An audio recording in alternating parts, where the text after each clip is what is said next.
sempurna dalam rencanamu dan karyamu.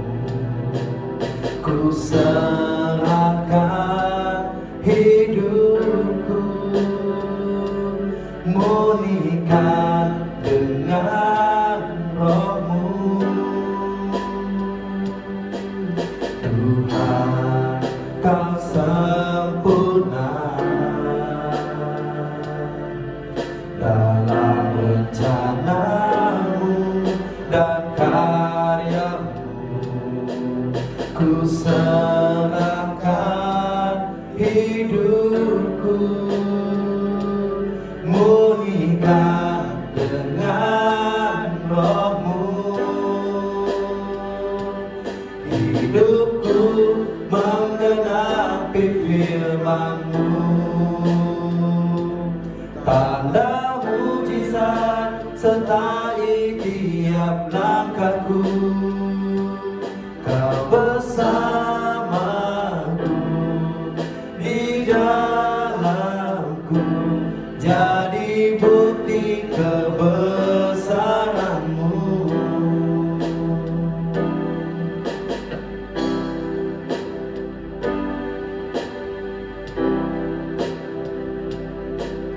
Tuhan, kau sempurna dalam rencanamu dan karyamu. Ku serahkan hidupku, murnikan dengan rohmu. Tuhan, kau sempurna dalam rencanamu dan karyamu. Ku serahkan hidupku, murnikan dengan rohmu. Hidupku menggenapi firman-Mu, tanda mujizat sertai tiap langkahku. Kau bersamaku, di dalamku, jadi bukti kebesaran-Mu. Jadi bukti kebesaran-Mu, jadi bukti kebesaran-Mu.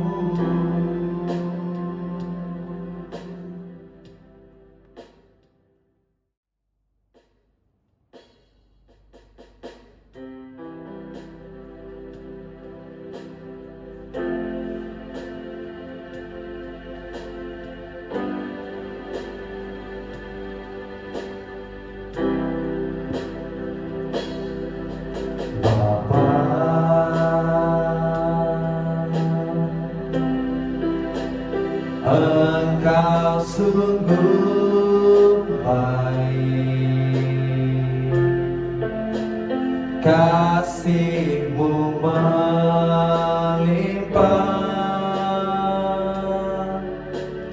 di hidupku.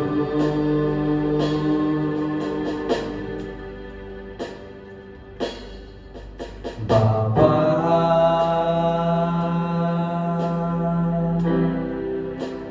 ku berterima kasih berkat-Mu hari ini yang Kau sediakan bagiku.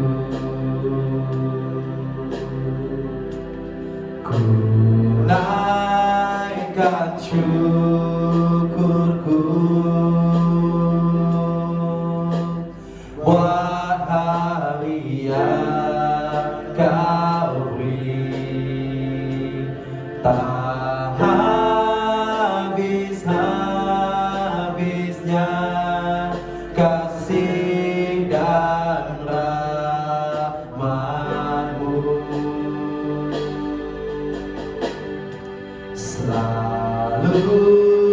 baru dan tak pernah terlambat pertolonganmu, besar setiamu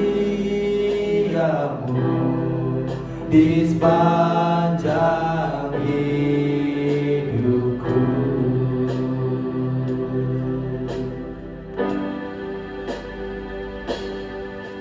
Bapa,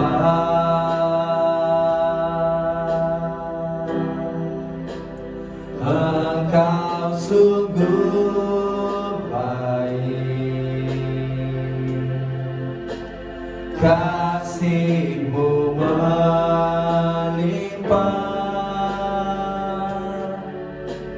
di hidupku.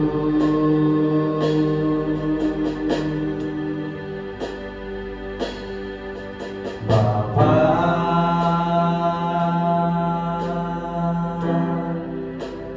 ku berterima kasih, berkat-Mu hari ini yang Kau sediakan bagiku.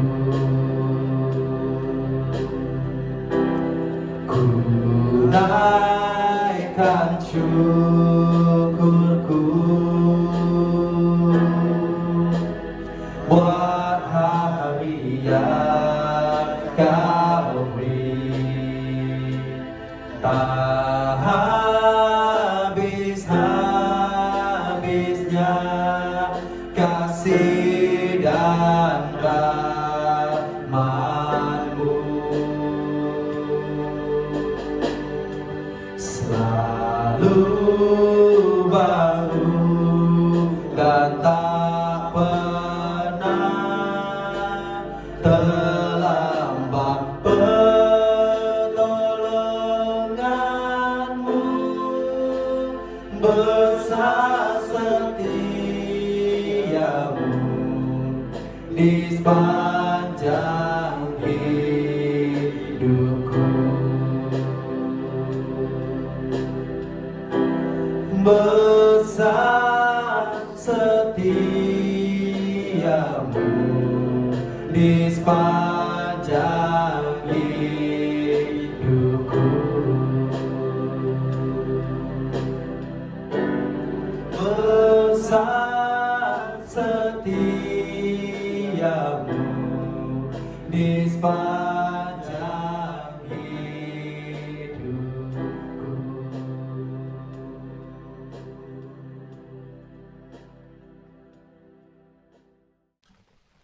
Shalom dan selamat pagi. Pada hari ini 12 Ogos tahun 2023 bersama dengan hari Sabtu. Dan pada hari ini adalah hukum yang terakhir.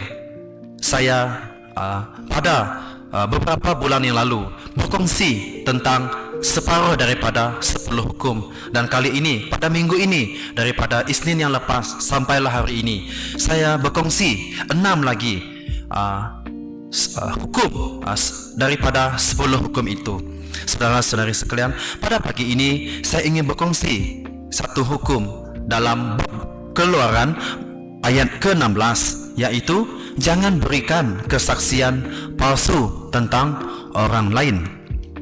Prinsip hukum ini adalah Tuhan adalah benar dan Tuhan mementingkan kejujuran. Hukum ini bermaksud jadilah amanah, mudah dipercayai dan mengekalkan integriti dengan bersikap jujur. Pembohongan boleh berbentuk gosip, menyalahkan dan menipu diri sendiri. Penting untuk menepati janji dan bertanggungjawab terhadap komitmen yang kita lakukan. Pembohong tidak boleh dipercayai dan tidak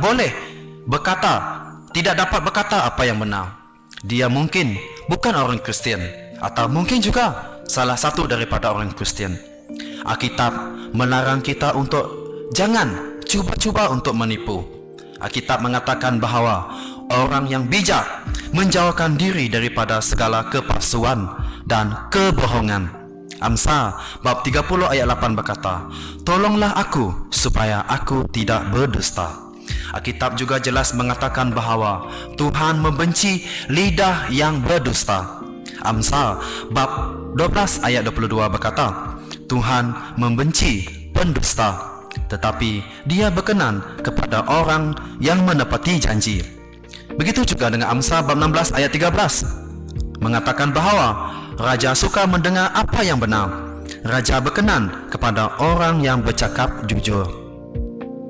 Semasa gereja mula-mula, seorang lelaki bernama Ananias dan istrinya Safira menjual sebahagian tanah dan mengatakan untuk mendermakan seluruh jumlah keseluruhan kepada gereja. Sebaliknya, mereka pasangan suami isteri ini menyimpan sebahagian daripada wang tersebut untuk kegunaan mereka sendiri. Rasul Petrus berkata bahawa mereka bebas menyimpan sebahagian daripada wang tersebut, tetapi oleh kerana mereka mengatakan mereka membawa keseluruhan jumlah itu, mereka berdua telah berdusta kepada Roh Kudus. Mereka menipu, berbohong, dan akibatnya mereka berdua mati serta-merta. Anda boleh lihat dalam Kisah Rasul-Rasul bab 5 ayat 1 sehingga ayat ke-11 kisah ini. Yesus berkata dalam Injil Matius bab 12 ayat 35 sehingga ayat 37, "Seseorang yang baik mengeluarkan perkara-perkara baik kerana hatinya penuh kebaikan. Seorang yang jahat mengeluarkan perkara-perkara jahat kerana hatinya penuh kejahatan. Ketahuilah bahawa pada hari kiamat setiap orang harus mempertanggungjawabkan tiap-tiap kata yang tidak seharusnya diucapkan. Kata-kata kamu akan digunakan untuk menentukan sama ada kamu bersalah atau tidak." Jemaat yang dikasihi Tuhan, lain pula situasi yang satu ini untuk kita renungkan bersama, di mana penipuan berdasarkan konteks atau benar di sisi Tuhan. Maksudnya adalah di sisi Tuhan, bolehkah menipu? Kita lihat ya dalam Yosua bab 2 ayat 1 sehingga ayat 6, bab ke-6 ayat 17 sehingga ayat ke-25. Sebelum Yosua memimpin orang Israel ke tanah perjanjian, dia menghantar 2 orang pengintip ke kota Yeriko. Rahab, seorang pelacur, melindungi pengintip itu ketika mereka berdua menginap di rumahnya dan kemudian menolong 2 orang pengintip itu melepaskan diri. Dipendekkan cerita, Rahab diselamatkan kerana dia memuliakan Tuhan dengan cara melindungi 2 pengintip tersebut. Rahab tahu, Tuhan tahu bahawa dia tahu kehendak Tuhan dan rancangan Tuhan bagi orang Israel. Oleh itu dia memilih untuk mematuhi prinsip yang menghormati kehendak Tuhan. Keputusannya untuk menyesatkan pihak berkuasa yang diutus oleh raja dan berkata tidak benar kepada pihak berkuasa tentang 2 orang pengintip itu dihormati Tuhan. Maksudnya Tuhan membenarkan penipuan dalam konteks Rahab ini. Bercakap benar menjadikan masyarakat berfungsi dan adil. Orang yang bercakap benar boleh dipercayai. Penerapan kejujuran dan kebenaran dapat memupuk hubungan dan membantu komuniti yang berkesan. Khususnya di masa-masa sekarang, kejujuran dan kebenaran adalah sesuatu yang mustahak. Saudara-saudari sekalian, jangan berikan kesaksian palsu tentang orang lain.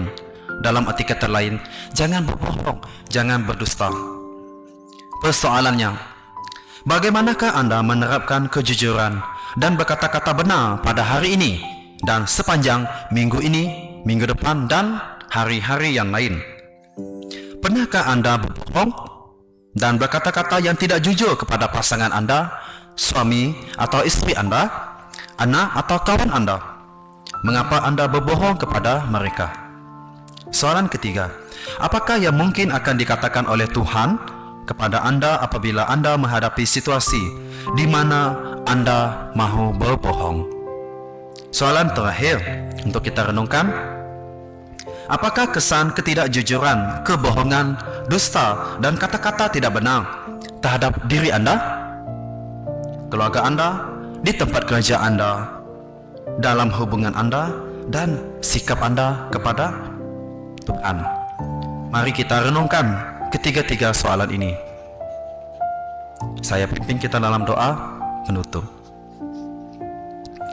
Ya Tuhan, sepanjang minggu ini kami telah banyak belajar tentang separuh daripada hukum 10 hukum. Tuhan, kami berdoa apa yang kami pelajari sepanjang minggu ini, yaitu jangan berikan kesaksian palsu tentang orang lain, jangan mencuri, jangan berzina, jangan sebut nama Tuhan dengan maksud jahat, dan jangan sujud kepada patung apapun. Kami berdoa apa yang kami pelajari sepanjang minggu ini akan kami praktikkan dalam kehidupan seharian kami. Ya Tuhan, tolonglah kami menjadi seorang yang jujur dan berlaku benar dari segi kata-kata kami, perbuatan kami, pikiran kami, dan hati kami. Ya Tuhan, selidikilah hati kami dan hidup kami agar hidup kami menyenangkan dan menuruti hukum-hukum Tuhan. Biarlah firman-Mu terus mengajar kami dan Roh Kudus-Mu menolong kami untuk kami terus teguh dalam iman dalam menghadapi hari-hari, masa-masa yang akan mendatang. Terima kasih Tuhan untuk hidup yang Engkau berikan kepada kami sepanjang minggu ini. Kami serahkan hari ini ke atas tangan Engkau Tuhan, dan hujung minggu ini ke atas tangan Engkau Tuhan. Engkau siapkanlah hati kami juga, ya Tuhan, untuk kami datang menyembah-Mu dan melayani bersama dengan jemaat-Mu pada esoknya, ya Tuhan. Terima kasih Tuhan untuk kasih setia-Mu dalam hidup kami. Dalam nama Yesus kami telah berdoa. Amin.